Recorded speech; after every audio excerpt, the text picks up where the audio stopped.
Hello friends, मैं शिव निज्जान आपका स्वागत करता हूं आपके अपने यूट्यूब चैनल पर। दोस्तों, आज की वीडियो में यहां पर मैं आपको बताने वाला हूं टीडीएस रिटर्न फॉर्म 26Q। अभी जो आप यहां पर जनवरी, फरवरी, मार्च के लिए फाइल करेंगे वो लेटेस्ट आपका फॉर्म रहने वाला है 26Q। देन उसके बाद ये नया फॉर्म आएगा 140, इसके रिगार्डिंग में सेपरेट वीडियो अपलोड करूंगा। सबसे पहले मैं आपको बताता हूँ, टीडीएस रिटर्न फाइल करना काफी आसान है। इसके लिए आपको अलग से सॉफ्टवेयर की रिक्वायरमेंट नहीं है। आप गूगल पर डायरेक्ट जो है यहाँ पर टाइप करेंगे टीडीएस आरपीयू डाउनलोड, और इसके रिगार्डिंग जो है जल्दी ही नई वाली यूटिलिटी भी आने वाली है। अभी लेटेस्ट जब मैं इसको रिकॉर्ड कर रहा हूँ तो उस टाइम पर ये लेटेस्ट वर्जन 5.9 है। तो ये जो वर्जन है चेंज होता रहता है, आपको लेटेस्ट वर्जन लेना है। इस पेज को स्क्रॉल डाउन करना है, यहाँ पर क्लिक कर देना है E TDS TCS return preparation utility 5.9। इस पर क्लिक करके इसको अपने सिस्टम में डाउनलोड करेंगे। ये एक जिप फाइल है, अनजिप करने के लिए विनजिप या विनरार होना जरूरी है। देन उसके बाद इसको सिस्टम में इंस्टॉल कर लेंगे। उसके बाद जो है इस वाली यूटिलिटी के थ्रू हम टीडीएस की रिटर्न फाइल करेंगे। 26Q 24Q सबके लिए डिटेल वीडियो मेरे यूट्यूब चैनल पर अवेलेबल है, पर टाइम टू टाइम काफी चेंज आते रहते हैं। अभी ये जो इनकम टैक्स की वेबसाइट है इस पर भी चेंज हो चुका है, नया इंटरफेस आ चुका है। तो आपको मैं बता देता हूँ कि किस तरीके से आप अपनी टीडीएस की रिटर्न फाइल करेंगे 26Q। नेक्स्ट वीडियो में जल्दी मैं आपको 24Q भी बताने वाला हूँ। तो जो रिटर्न फाइलिंग है वो हमारी अभी फिलहाल इसी वेबसाइट के थ्रू होने वाली है। हाँ, जो ट्रेसिस की वेबसाइट है पूरी तरीके से उसको चेंज कर दिया गया है। उसमें आपको नए पोर्टल पर जाकर ही 1 अप्रैल 2026 के बाद से जो भी फाइलिंग्स करेंगे वो वहां पर देखने के लिए मिलेगी, और जो 31 मार्च तक की फाइलिंग है वो आपको ओल्ड पोर्टल पे ही मिल जाएगी। ट्रेसिस का ओल्ड पोर्टल का लिंक जो है वो उसी वेबसाइट पर प्रोवाइड किया गया है। तो पहले हम यहाँ पर टीडीएस रिटर्न फाइल करने के लिए इसको लॉग इन करेंगे 10 नंबर के थ्रू। यहाँ आप अपना 10 नंबर एंटर करें, उसके बाद पासवर्ड एंटर करना है, लॉगिन कर लेना है। ट्रेसिस की वेबसाइट पर और इनकम टैक्स की वेबसाइट पर 10 का रजिस्ट्रेशन कैसे करना है उसके लिए सेपरेट वीडियो मेरे यूट्यूब चैनल पर अवेलेबल है। और ये जितने भी फॉर्म्स है जल्दी यहाँ पर चेंज होने वाले हैं। मैं रेगुलर बेसिस नए फॉर्म यहाँ पर अपलोड करूंगा। आपको ध्यान रखना है, मैंने अपने यूट्यूब चैनल पर जीएसटी इनकम टैक्स से काफी सारे वीडियो जो ऑलरेडी अपलोड किए हुए हैं, लेकिन अभी इनकम टैक्स एक्ट 2025 आ चुका है, तो आप सारे के सारे जो प्रोसेस है वो चेंज हो जाएंगे और कुछ नए अपडेशन भी आएंगे। तो अभी फिलहाल के लिए जो हमारी रिटर्न है 31 मार्च तक की वो इसी पोर्टल पर फाइल होगी। 31 मार्च 2026 तक की अगर आप पहले भी रिटर्न फाइल करना चाहेंगे तो इसी प्रोसेस के थ्रू यहाँ पर होने वाली है। लॉगिन करने के बाद आपको ई फाइल में जाना है, यहाँ पर क्लिक करना है फाइल इनकम टैक्स फॉर्म। तो आपको अलग अलग टैब्स दिखाई देंगी। ये जो है टैब दी गई है ये नए फॉर्म्स के रिगार्डिंग है। इसमें टीडीएस की रिटर्न, टीसीएस की रिटर्न, उसके लिए फॉर्म्स दिए गए हैं। अभी फिलहाल हम जो है जो ओल्ड फॉर्म्स थे उसी को फाइल करेंगे। तो आपको इस पर क्लिक करना है forms as per income tax act 1961। इसको आपको स्क्रॉल डाउन कर लेना है, पेज को 30 पर ले आना है। लास्ट में आपको ऑप्शन देखने के लिए मिलेगा file now TDS form 24Q 26Q 27Q 27EQ तो क्लिक कर देंगे। क्लिक करने के बाद लेट्स गेट स्टार्टेड पर क्लिक करेंगे। देन उसके बाद यहाँ से आपको जो है फॉर्म सेलेक्ट कर लेना है 26Q अदर देन सैलरी के लिए फॉर्म रहता है। देन उसके बाद ईयर सेलेक्ट करेंगे 25-26। उसके बाद Q4 सेलेक्ट कर लेंगे। उसके बाद यहाँ से सेलेक्ट करेंगे रेगुलर, और ये फाइल आपको अटैच करनी होगी, एक जिप फाइल बनानी होगी FVU, और उसका वर्जन जो है 9.4 होना जरूरी है। और अटैचमेंट करने के बाद प्रोसीड टू वेरीफाई पर क्लिक करना है। काफी सारे ऑप्शन मिलेंगे, आधार OTP का भी मिलेगा, DSC का मिलेगा, बैंक के थ्रू वेरिफिकेशन आप कर सकते हैं।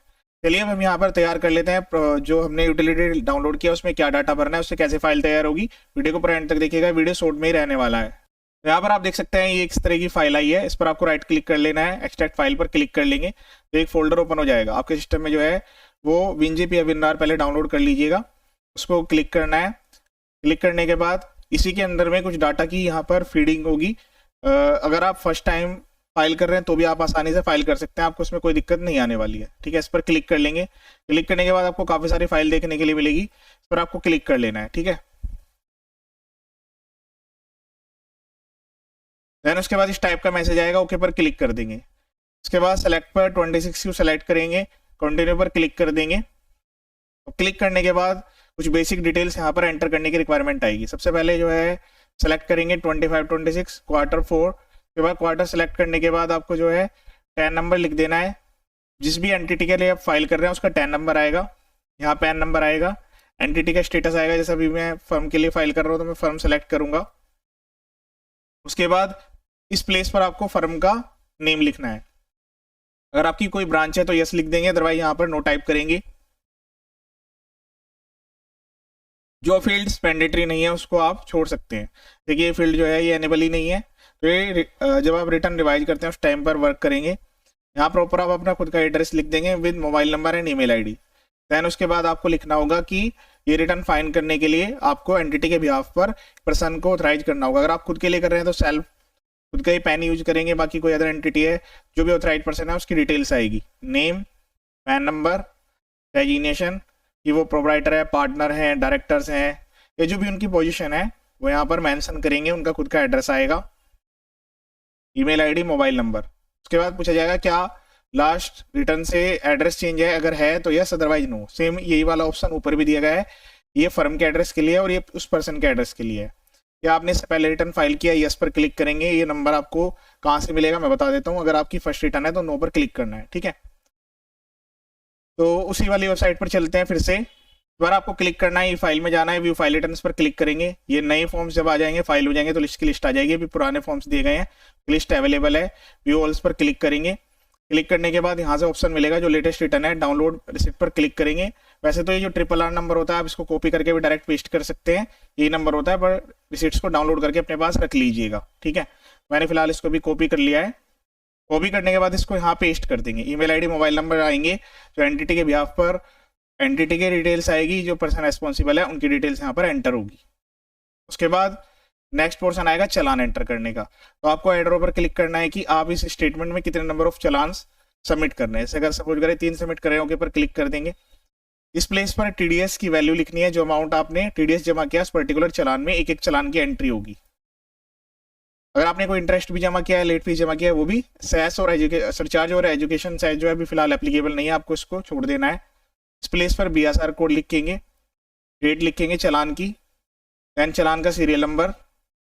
उसके बाद यहाँ से माइनर ऐड सेलेक्ट करेंगे 200, ये आपको सेलेक्ट करने का ऑप्शन आएगा, तब यहाँ डिटेल्स आप एंटर कर लेंगे, ठीक है। अभी मैं आपको एक लाइव फॉर्म फाइल करके भी दिखा दूंगा, इससे आपको आसानी रहेगी समझने में। अब इस एक चालान के अगेंस्ट में आपने कितने डिडक्टिव रखे हुए हैं, मतलब अगर आपने अलग अलग पर्सन का चालान जमा किया है तो मल्टीपल चालान आएंगे। अगर एक ही चालान पे अलग अलग पर्सन का आपने TDS काट दिया है तो अब नेक्स्ट में अब उनकी डिटेल्स डलेगी।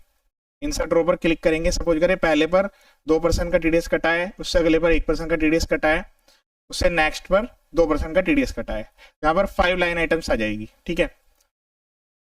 सबसे पहले हम सेक्शन सेलेक्ट कर लेंगे जिस भी सेक्शन में TDS है, तो आप हल्का सा स्क्रॉल डाउन करेंगे तो आपको उसकी डिटेल्स भी मिल जाएगी।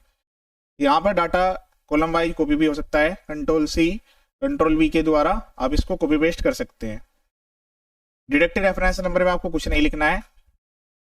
इस प्लेस पर पैन नंबर लिखना है, जो डिडक्टिव जिसका आपने TDS डिडक्ट किया हुआ है उनका नेम आएगा, डेट ऑफ पेमेंट और क्रेडिट आएगी, इतना अमाउंट पेड किया है आपने, टोटल वैल्यू आएगी। सपोज करें 1 लाख रुपए प्लस GST का बिल था 1,18,000 का, आपने 1 लाख पर TDS काटा 10,000 रुपए, तो यहाँ पर 1 लाख रुपए आएगा, 90,000 नहीं आएगा। टोटल अमाउंट आपको लिखनी है, ग्रोस अमाउंट। एंड उसके बाद TDS लिखेंगे। 1 लाख पे TDS अगर फॉर एग्जांपल 10% है तो 10,000 रुपए, अगर 1% है तो 1,000 रुपए, उतना वैल्यू आप लिख देंगे। सरचार्ज और एजुकेशन सेस वाले में 0 लिखना होगा। देन उसके बाद टोटल कितना आपने टैक्स डिपॉजिट किया है, तो जितना आपने डिडक्ट किया है उतना ही आपको जमा भी करना है, पूरा वैल्यू। तो आपका कॉलम नंबर, ये अमाउंट पेड और क्रेडिटेड और ये वाला वैल्यू सेम होगा। उसके बाद डेट ऑफ डिडक्शन, ये डेट ऑफ डिडक्शन और डेट ऑफ पेमेंट अलग अलग हो सकती है, आपको चेक करना होगा कि आपने जो है किस दिन ये जो है यहाँ पर TDS डिडक्ट किया हुआ है। उसके बाद ये डिडक्टिव कोड तो ऑटोमेटिकली आएंगे पैन नंबर के बेस पर।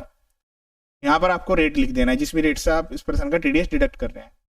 इस कॉलम तक आपको वैल्यू लिखनी है, इसके बाद कुछ नहीं करना है, ये सब यहाँ पर ब्लैंक छोड़ देना है, ठीक है। उसके बाद नेक्स्ट स्टेप में आपको क्या करना है, उसी वेबसाइट पर जाना है। यहाँ पर आपको क्लिक करना है ई-पे टैक्स पर। क्लिक करने के बाद आप सबसे पहले जो है सेलेक्ट करेंगे TDS TCS payment for assessment date 26-27। तो ये 1 अप्रैल 2026 के बाद से ये वाला ऑप्शन लेना है। अभी फिलहाल ये वाला ऑप्शन आपको सेलेक्ट करना है, कंटिन्यू पर क्लिक कर देंगे। जितने आपके चालान जनरेटेड है, चालान की पेमेंट हिस्ट्री आपको यहाँ से देखने के लिए मिलेगी। 3 डॉट्स पर क्लिक करके सारे चालान आप डाउनलोड कर लीजिएगा और इसके बेस पर ही वहाँ पर चालान की डिटेल्स अपलोड होगी। उसके बाद आपको CSI फाइल डाउनलोड करनी होगी। तो सपोज करें जनवरी से लेकर यहाँ पर अप्रैल तक का हम फाइल कर रहे हैं, तो जैन टू अप्रैल का पूरा पीरियड ले लेना है। डाउनलोड CSI फाइल, ये चालान की जो फाइल है इसको आपको डाउनलोड करना होगा। तो मैं अभी फिलहाल एक फोल्डर बना रहा हूँ डेस्कटॉप पर ही, इसके द्वारा हम यहाँ पर जो है पूरी डिटेल्स जो है वो एंटर करेंगे। ठीक है, तो मैंने ये फाइल यहाँ पर डाउनलोड करके सेव कर लिया है। अब ये जो यूटिलिटी है इसमें मैं आपको डाटा फिल आउट करके एक बार बता देता हूँ क्या क्या डाटा कैसे आपको फिल करना है। तो आप देख रहे होंगे चालान में टीडीएस की डिटेल इस तरीके से एंटर होगी। देन उसके बाद यहाँ पर बीएसआर कोड आएंगे, डेट आएंगे, यहाँ पर कुछ डाटा है जो कॉन्फिडेंशियल है उसको हाइड किया गया है। देन उसके बाद डिडक्ट की डिटेल्स आएगी, सेक्शन सेलेक्ट हो गई। उसके बाद यहाँ पर जो है आपको पैन नंबर लिखना है, नेम, पर्सन जिसका आप टीडीएस डिडक्ट कर रहे हैं, वैल्यू आएगी। बस इसमें जो है यहाँ पर आपको डेटा लिखना है रेट तक, इससे आगे कोई भी डाटा यहाँ पर लिखने की रिक्वायरमेंट नहीं है। तो ये जो डाटा है कॉन्फिडेंशियल है, इसको हाइड किया गया है। उसके बाद क्रिएट पर क्लिक करेंगे। क्रिएट पर क्लिक करने के बाद आप फर्स्ट पेज पर डायरेक्ट होंगे। अब जो चालान फाइल हमने डाउनलोड की है उसको हम सेलेक्ट कर लेंगे। ये फाइल हमने सेलेक्ट कर लिया है। उसके बाद अब ब्राउज पर क्लिक करना है, आपको लोकेशन देनी होगी जिस जगह पर आपका पूरा का पूरा डाटा सेव रहे। तो डेस्कटॉप पर मैंने ऑलरेडी एक फोल्डर बनाया था, अभी मैं उसमें एक फोल्डर बनाते हुए यहाँ पर सारा डाटा सेव करूंगा जो कि मेरी फाइल जनरेट होकर इसके अंदर में जनरेट होगी। अब वैलिडेट पर आप क्लिक करेंगे। अगर डाटा में कुछ एरर है तो आपको एरर मैसेज शो करेगा, अगर डाटा में कोई एरर नहीं है तो यहाँ पर मैसेज आ जाएगा वैलिडेशन सक्सेसफुली, इस टाइप से मैसेज आएगा। इसके बाद ओके पर क्लिक कर देंगे और यहाँ पर एक फोल्डर बन चुका है, ओके पर क्लिक करना है, उसके बाद कैंसिल कर देना है, वो फोल्डर ऑटोमेटिकली ओपन हो जाएगा। इस तरीके से फोल्डर आपको देखने के लिए मिलेगा। इसमें जो है ये वाली फाइल है क्योंकि वेब फाइल होगी आपकी, तो उसको आप क्लिक करके एक बार ओपन करके जरूर चेक कर लीजिएगा। ठीक है, अब इसमें हमारी जो मेन फाइल है, फाइल टाइप में आपको जो FVU है इस पर आपको राइट क्लिक करना है। राइट क्लिक करने के बाद सेंड टू पर क्लिक करना है, कंप्रेस जी फोल्डर पर क्लिक कर देना है। तो आपको सारी फाइलों का जिप नहीं बनाना, केवल FVU फाइल का जिप बनाना है। अब ये फाइल जो है वो मैं अपलोड करूंगा जहाँ पर मैंने आपको रिटर्न बताया था। तो ये जो अपलोड का ऑप्शन है यहाँ पर वो जिप फाइल अटैच करेंगे। अटैच करने के बाद वैलिडेशन सक्सेसफुल हो जाएगा। तो प्रोसीड टू वेरीफाई पर क्लिक करना है, यस पर क्लिक कर देना है। क्लिक करने के बाद आपके सामने इस टाइप की डिटेल आएगी। तो पहले वाला ऑप्शन ले लेना है, आधार OTP वाला। इसको सेलेक्ट करने के बाद कंटिन्यू पर क्लिक कर देना है। बाकी काफी सारे ऑप्शंस दिए गए हैं। तो आधार में रजिस्टर्ड मोबाइल नंबर है, उस पर OTP जाएगा। जैसे आप OTP वेरीफाई कर देंगे आपकी जो रिटर्न है वो सबमिट हो जाएगी। और जहां से अपने व्यू फाइल रिटर्न्स पर क्लिक करके रिटर्न देखी थी उससे आप एक्नोलेजमेंट डाउनलोड कर लेंगे ताकि आपको नेक्स्ट पीरियड के लिए फाइल करने में आसानी रहे। ये कंप्लीट प्रोसेस था। इसके अलावा TDS, इनकम टैक्स, GST काफी सारी वीडियो मेरे यूट्यूब चैनल पर अवेलेबल है और भी लेटेस्ट यहाँ पर काफी सारे वीडियोज मैं अपलोड करने वाला हूँ। चैनल का पर्पज फुली एजुकेशनल है। ऐसे और अपडेट्स के लिए आप फॉलो कर लीजिएगा और वीडियो को शेयर जरूर कीजिएगा। ये वीडियो देखने के लिए थैंक यू सो मच।